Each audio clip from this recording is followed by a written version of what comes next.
Mark, you're very welcome to Dublin. You're with the Scottish Tourism Alliance. It's not dissimilar to ITIC, is it?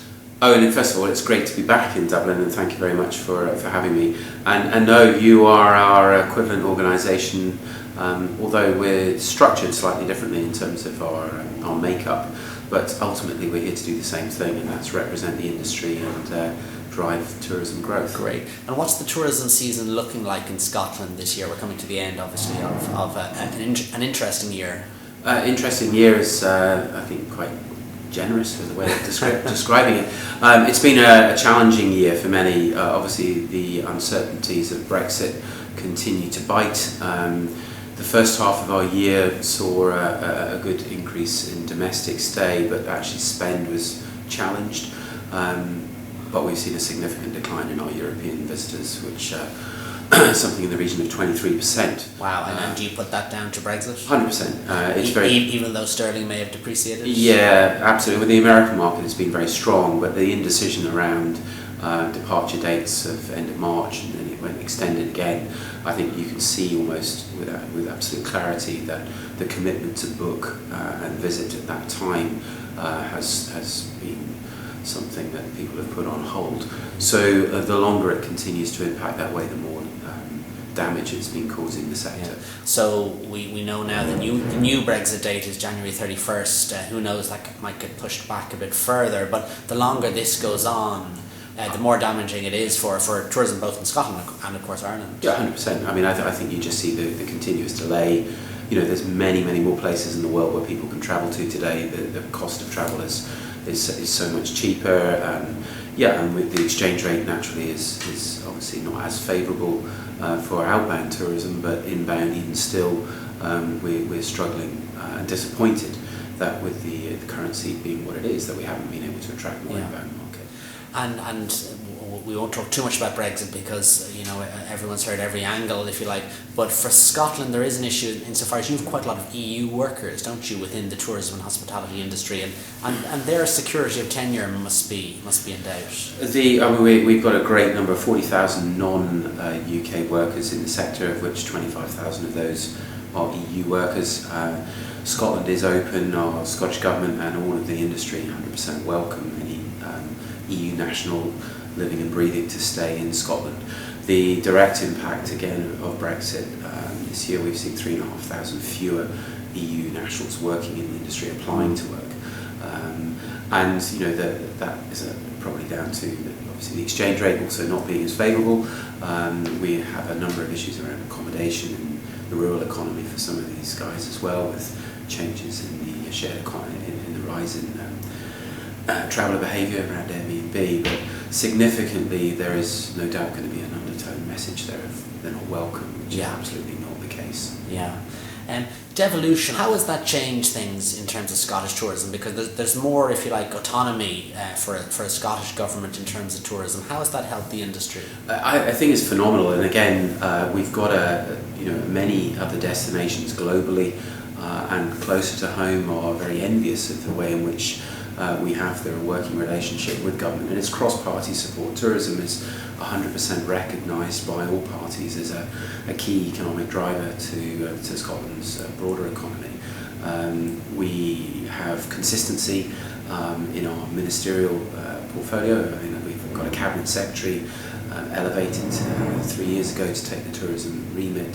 So you have somebody around the cabinet table banging the desk about tourism. Fiona Hislop is the cabinet secretary for tourism and culture and external affairs, and her predecessor was a junior minister, Fergus Ewing, who's also now become a cabinet secretary for the rural economy. And when you consider that 80% of our tourism industry is in the rural environment, we've got two cabinet secretaries who are totally in tune and on song with tourism and how it functions. Great. And so things like the tourism VAT rate, airport departure tax, certain things are devolved and certain things still remain in Westminster in terms of... So VAT is still reserved to Westminster, and that is, we are at the beck and call of needing to try and influence and change that. A 20% VAT rate for us is one of the biggest negatives for us. If we can shrink that and get a VAT reduction anything like to the one you've enjoyed, Yeah. yours has gone back up again, that would be a significant game changer for our industry. Air departure tax is a devolved tax now to Scottish Government.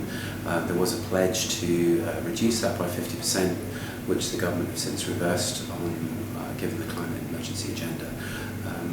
But people don't quite always understand the devolved status of tourism, but it's much more within the control of the Scottish Government, which is fantastic because decisions can get made. We will benefit from the sector deal, which is a UK sector deal under the industrial strategy, which again, it's how that then applies itself across the border. And I know you're putting together quite a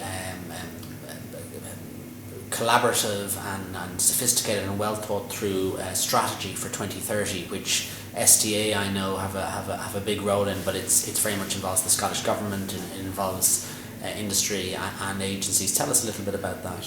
Well, we have our current tourism strategy that was launched in 2012 was brought together by the industry and has been led by the STA, or effectively us acting as its guardians, and that invitation for industry leadership was one that was welcomed by government. What it's driven out is a real culture of collaboration and a way of working that is joined up.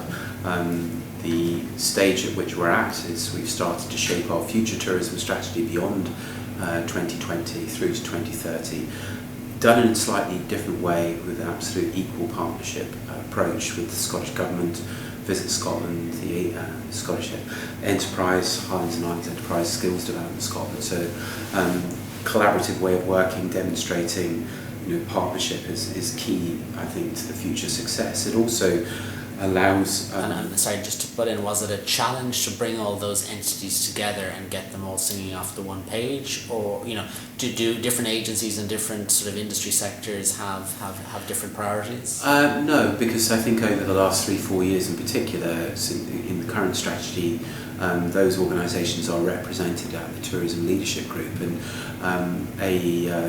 a culture of trust has been established and a way of working, I think, which has been recognised as being beneficial to all. So clearly, there are those that may sit on the fence still and have a view that we're not having a government dictate to us on what we do, but actually we're all there wanting to achieve the same aims. And through the Scottish Tourism Alliance, as you do at ITIC, is to use our voice of influence to create the best possible environment through the policy and regulatory conditions to allow businesses to be profitable and long-term sustainable. Absolutely. So what's the, if you like, the overarching ambition or mission of the 2030 plan? Well, the vision statement that we've set as an industry is for Scotland to be the world leader in 21st century tourism. 21st century tourism, the definition of that is perhaps open to interpretation, but we would like, and we certainly see ourselves as being capable of becoming a destination that delivers the very best in many aspects of tourism delivery, that the world will look to Scotland to learn from, whether that's already as we do in our festivals, how unfortunately that we may have to use a tourism tax to our benefit. Yeah, tell us a little bit more about that, because we've heard here in Ireland that, is it Edinburgh is thinking of a tourism tax? The voice of driver for a tourism tax has initially come out of Edinburgh as a local authority. However, the Green Party, because the SNP, Scottish Government, don't have a majority, to get the budget through in the last financial year, the Green Party were pushing for local authorities to have a broader power of local taxation ownership. And of course, in local taxation, a tourist tax is one of those taxes that can be used. So the government succumbed to that position. And we're now in a process of consultation, Scottish Government consultation, to set out what would be the parameters of a tourist tax being introduced. The legislation process will complete probably towards the beginning end of 2021 to allow an authority, should they choose to do so, to introduce a tourism tax within the parameters that we set. Any idea what level it'll be set at? Well, Edinburgh have proposed that they would like to introduce a tax of £2 per night levy capped for 7 nights on all accommodation types. But that's not necessarily saying that they will get their way. It could be that the legislation says it would be a maximum of £1. There could be a process of applying a percentage. So all of those are in play at the moment. And again, specifically, the government have said in their programme for government that any levy raised must be used for tourism enhancement. And again, the interpretation of tourism enhancement is perhaps open to question by some. The STA might have a different view to. Well, the industry. I mean, we know that yes, of course, we've always said we recognise that local authorities are challenged by budget, so without question. But they also need to understand the benefits of tourism. Our argument is, without question, in a challenging time where 70% of our audience are domestic, purses are challenged and expenditure. We'd rather have that spend being spent in pubs and attractions, so those small businesses can benefit and it's not impacted. And we seem to be competitive still. Yeah, great.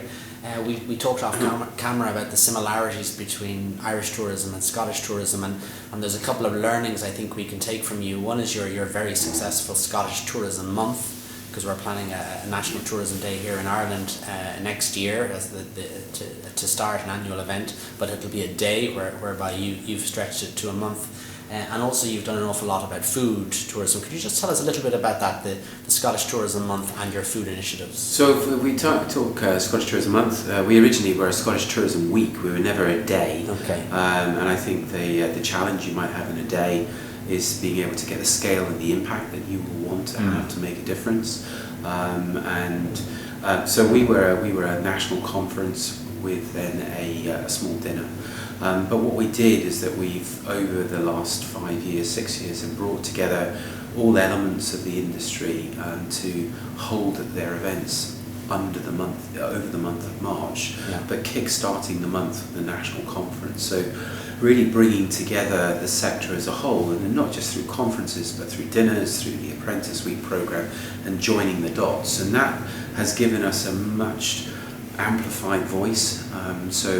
You want your agenda and your commentary in the media to be all about tourism in the month of March. Comes with its challenges and its logistics, but talking tourism and connecting that conversation has been key, so much so that we have roughly 12,500 to 13,000 people talking tourism over the month of March now. Excellent.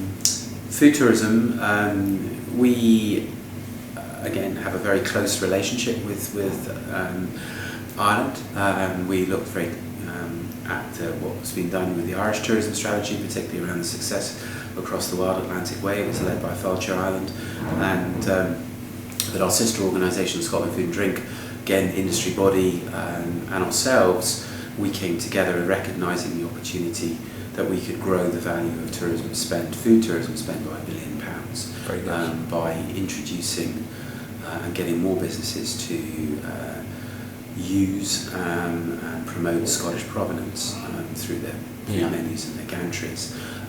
But where we identified where the barriers to that exist, is getting the producers to see themselves in the tourism industry. There's 5 pillars. That's the first one.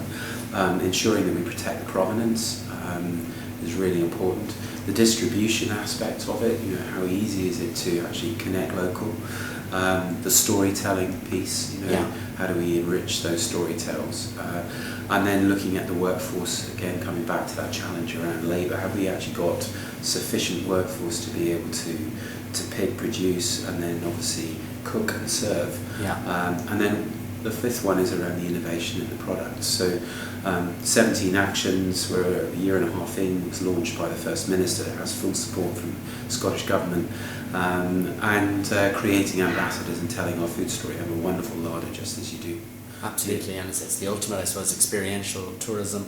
Marc, thank you so much for your time, and the best of luck with your 2030 strategy, which I think is due to be launched in March. I think you're in a consultation phase at the moment. I've seen a bit of it. It's very exciting. There's a lot of interesting stuff in there about sustainable tourism.